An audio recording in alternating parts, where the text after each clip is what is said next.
Dahil taon-taon ang problema sa supply ng kuryente, gusto na itong paimbestigahan ng Senado at Kamara.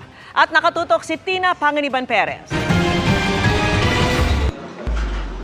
Mahalaga ang kuryente sa negosyong kainan ni Josephine Garcia.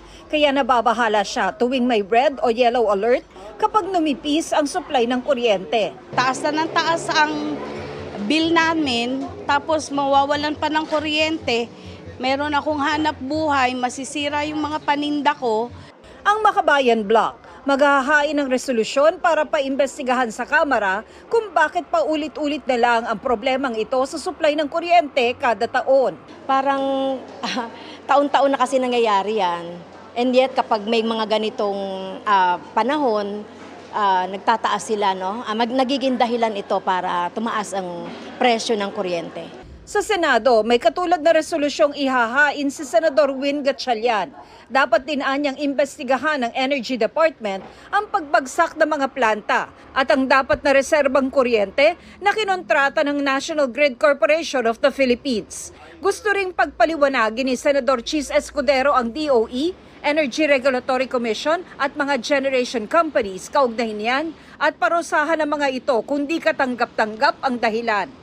Isinusulong naman ni Senator J.V. Ejercito na bilhin ng pamahalaan ang share sa National Grid Corporation na hawak ngayon ng State Grid Corporation ng China. With this West Philippine Sea issue conflict, we cannot entrust our National Grid Corporation to be controlled and managed by the State Grid Corporation of China. One flick of a switch, baka ma-paralyze po ang buong Pilipinas. So that has to be looked into.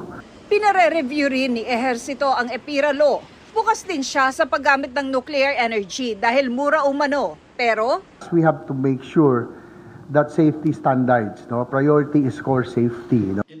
ligtas naman, sabi ng Philippine Nuclear Research Institute o PNRI.